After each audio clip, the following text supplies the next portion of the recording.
Jaguar fans and BJ Mafia, we are just 2 Sundays away from the Washington Commanders' Week 1 funeral at FedEx Field. The Jacksonville Jaguars are going to obliterate the Washington Commanders in the Week 1 of the NFL season.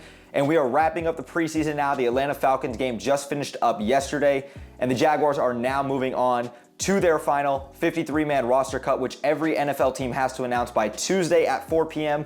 So BJ is here to talk about my personal Jaguars 53-man roster breakdown for this season upcoming. And then once the Jaguars actually release their full roster Tuesday evening, I will make a video about that too. This is just my prediction video. But before we get into today's video, if you guys could drop me a like, it takes 1 second and it helps me and the channel out tremendously. And if you guys are new here and enjoy today's content, make sure y'all hit that subscribe bell to stay tuned for more NBA, Jaguars, and now UCF content that I do here on YouTube. But let's get into today's video, y'all. So I'm gonna start on the offensive side of the ball, and I'm gonna start in the quarterback room first and foremost. And the only 2 quarterbacks I have making this roster is gonna come with Trevor Lawrence and CJ Beathard. Now, I'm glad CJ Beathard did not sustain a serious injury early on in training camp. He got dinged up a little bit and missed a little bit of time, but he was able to get back into form and get in some action during the preseason as well too. Beathard, I think, is a great veteran, a great backup quarterback and mentor to a guy like Trevor Lawrence. Those are the only 2 quarterbacks I have in the room. That should be pretty straightforward. Now I'm going to move into the running back position group, and I have 3 Jaguars in the running back room making the roster. Now, this was a little bit difficult for me to do, but give me Travis Etienne, James Robinson, and the third guy is going to come with 5th-round pick Snoop Conner. Now, Snoop Conner has been a little bit inconsistent throughout preseason, but I'm going to give him the benefit of the doubt. Not only is he a rookie, but also he was playing behind a 3rd-string offensive line, and while he wasn't really hitting the gaps and hitting all the holes properly, sometimes he was running a little bit backwards. I'm going to give him the benefit of the doubt. I think that the Jaguars saw something in Snoop Conner out of the SEC coming out of Ole Miss and see something that they like out of him. I personally think he's got a very similar skill set to a guy like a James Robinson, of a more of a downhill bruiser type of back. He's not quite James Robinson, but I do think that Snoop Conner is a very serviceable back. So that means I'm going to have to cut a guy like Raquel Armstead, who has shown flashes in the past with the Jacksonville Jaguars and throughout this preseason as well too. That kind of sucks too, because I think Armstead has definitely deserved a spot on this team or possibly on the practice squad, which I won't even get into in this video. I've met Armstead on a handful of occasions. He's a great dude, great guy to be around, so sucks I got to cut him right now. Now moving over into the wide receiver room. This is really where it gets tricky, and there's a lot of controversy with the Jaguars. Doug Peterson in 2020, in his time with the Philadelphia Eagles, kept 7 wide receivers on the roster. So you know what? I'm going to pull a Doug Peterson, and I'm going to keep 7 wide receivers on the roster. I think that's a very realistic expectation. So give me Marvin Jones Jr., Christian Kirk, Zay Jones, Laquan Treadwell. Tim Jones has been phenomenal throughout the preseason. I'm very happy for that brother.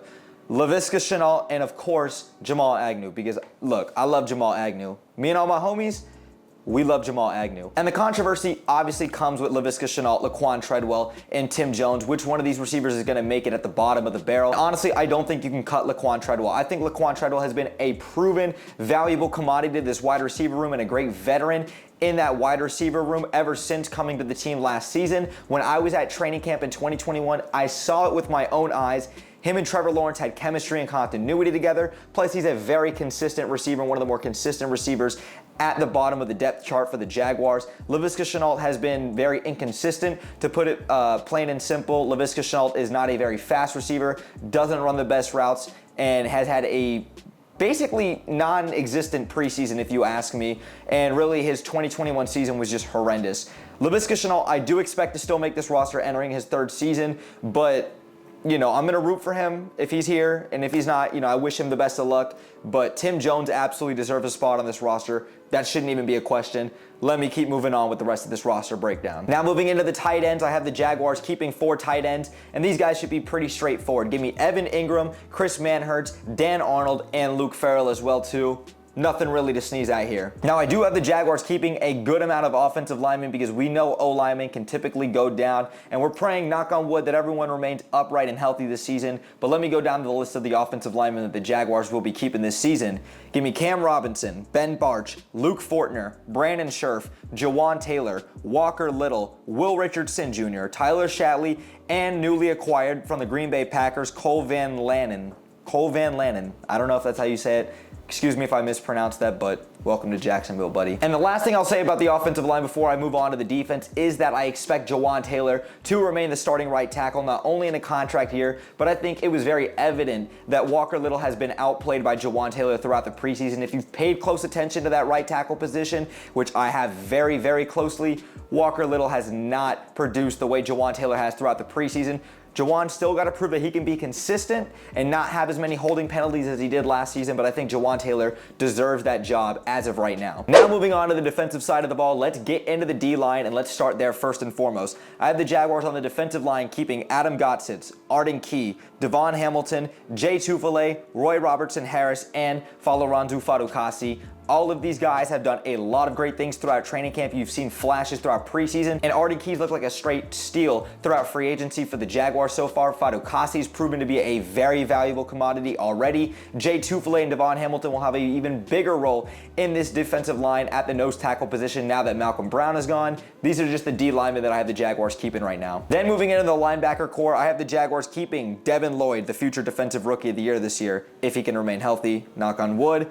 Chad Muma, Foye Oluokun, Josh Allen, the better Josh Allen, Trayvon Walker, Kayvon Chason, Shaq Quarterman, and Chappelle Russell. Now, Shaq Quarterman and Chappelle Russell, these guys are not going to get much playing time, if any at all. You're going to see the young studs like Muma and Devin Lloyd in there getting a majority of those Mike and Will linebacker position roles, but both Shaq and Chappelle have been valuable commodities in special teams play, and these guys are going to prove to be valuable again. That's why I kept them. I know Chason is definitely a guy that a lot of Jaguar fans are on the fence with, especially with Laviska Shenault in that 2020 draft class.